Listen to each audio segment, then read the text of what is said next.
जैसा कि आप लोगों के सीबीटी एग्ज़ाम 22 तारीख से स्टार्ट हो रहे हैं, तो उसको ध्यान में रखते हुए मैं आप लोगों के लिए सीबीटी एग्ज़ाम स्पेशल सीरीज़ लेके आया हूँ।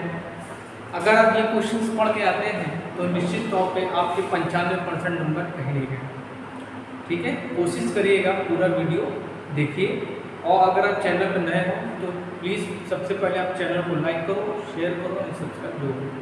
ठीक है, इस सीरीज़ को जरूर पूरा आप देखिएगा। ठीक, चलिए देखते हैं क्या कह रहा है। डीसी मशीन में योग बना होता है। ठीक है, कॉस्ट आयरन का बना होता है, सिलिकॉन स्टील का बना होता है, कॉस्ट स्टील का बना होता है, हार्ड रॉक कॉपर का बना होता है। देखिए, ये जो योग होता है इसको हम लोग बोलते हैं, इसको बोलते हैं हम लोग ढांचा। डीसी मशीन का क्या कहलाता है? ये ढांचा कहलाता है, ढांचा। ठीक, ये क्या करता है? ये डीसी मशीन के सभी भागों को धारण करता है और फ्लक्स के लिए लो रेजिस्टेंस का रास्ता प्रदान करता है। अब देखिए, बना होता है छोटी मशीनों के लिए।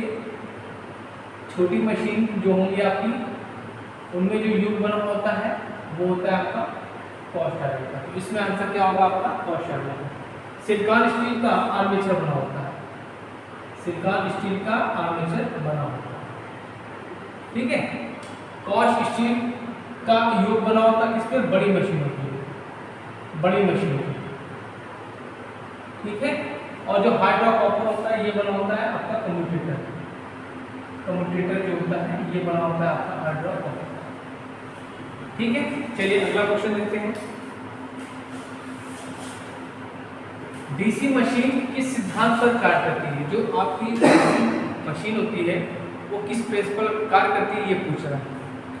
फैराडे के इलेक्ट्रोमैग्नेटिक इंडक्शन पे, ओम का नियम पे काम करती है, लेंज का नियम। तो जो आपका डीसी मशीन होता है वो फैराडे के इलेक्ट्रोमैग्नेटिक इंडक्शन पे कार्य करती है। ठीक है, देखिए ये क्वेश्चन बहुत इंपॉर्टेंट है, इसमें हम 3 स्टार मारे हैं। ठीक है, क्या कह रहा है? डीसी जनरेटर में प्रेरित ईएमएफ का सूत्र है। देखिए, E = 5ZPN/60N, E = 5ZPA/60N and third one is 5ZPN/120। देखिए, इसमें आंसर क्या हो जाएगा आपका? पहला सही है। ठीक है, ये कैसा होता है? ये आपका एसी होता है। क्या होता है? हमेशा एसी होता है। और ये कहाँ पे होता है बच्चों? ये आपका आर्मेचर में होता है। ठीक है, अगर आपसे लैप वाइंडिंग को पूछा जाए ये मतलब क्या होगा? लैप वाइंडिंग, तो लैप वाइंडिंग में ईएमएफ का फॉर्मूला होता है E = 5ZN/60। ये आपका लैप वाइंडिंग का है। और वेव वाइंडिंग का क्या है? ये होता है आपका 5ZPN/120। चलिए आगे के क्वेश्चन हम लोग डिस्कस करते हैं।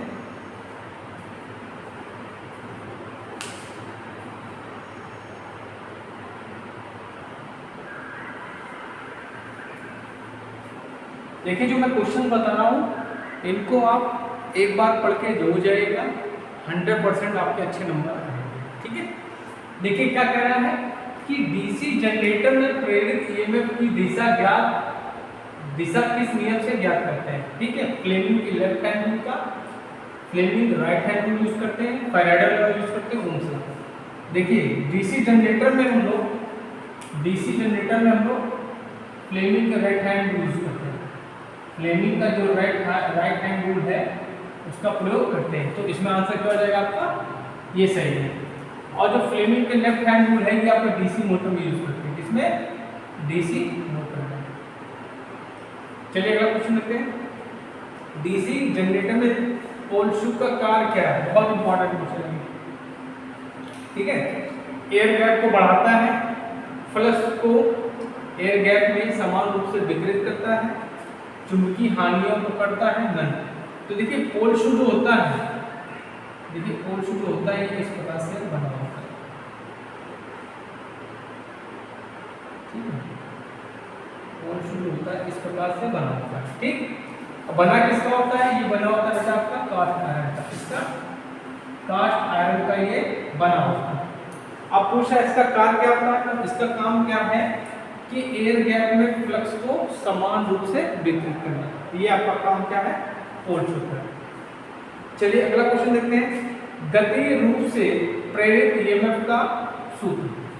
देखिए गतिशील जो प्रेरित ईएमएफ होता है वो आपका डीसी जनरेटर में होता है और ट्रांसफार्मर में क्या होता है, स्टैटिक होता है। ठीक, तो अब आपसे पूछा उसका फॉर्मूला क्या है, डीएलवी sin थीटा है, बीएलवी है, डीएल sin थीटा नहीं, तो आपका क्या है, डीएलवी sin थीटा जो आपका है ये आपका गतिशील प्रेरित ईएमएफ होता है। ठीक है,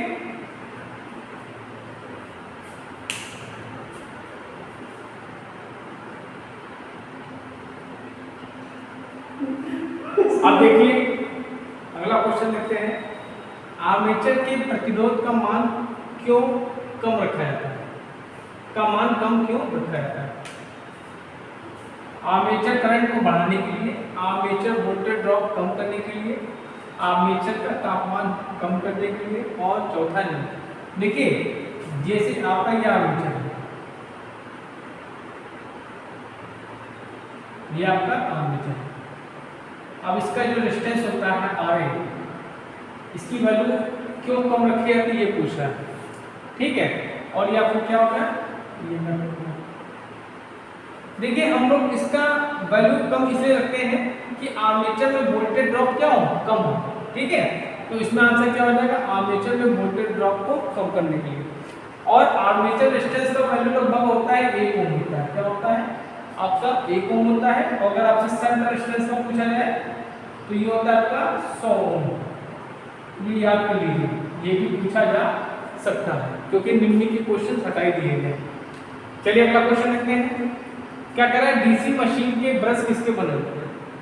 ठीक है, डीसी मशीन में ये ब्रश आपको दिख रहा है, एक पॉजिटिव एक नेगेटिव, ये आपके क्या है, ये आपके ब्रश है, ये आपके क्या है, ब्रश है। ये किससे कनेक्टेड होता है, कम्यूटेटर से कनेक्टेड होता है। इनका काम क्या है, इनका काम है बाहरी सर्किट को धारा देना। इनका काम क्या है, बाहरी सर्किट को धारा देना काम किसका है, ब्रश का है। अब ये पूछा बना किसका होता है, कार्बन का बना होता है, ग्रेफाइट का बना होता है, एल्युमिनियम का बना होता है।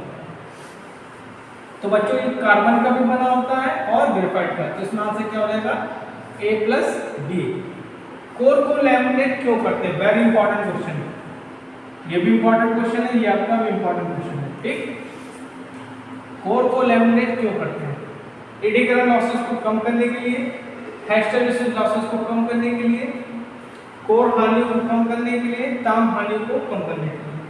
तो देखिए हिस्टैरिसीस लॉसेस को कम करने के लिए हम लोग सिलिकॉन स्टील का प्रयोग करते हैं, किसका, सिलिकॉन स्टील का प्रयोग करते हैं। ठीक है, सिलिकॉन स्टील का प्रयोग हम लोग क्या करते हैं, हिस्टैरिसीस लॉसेस को कम करने के लिए सिलिकॉन स्टील का प्रयोग करते हैं।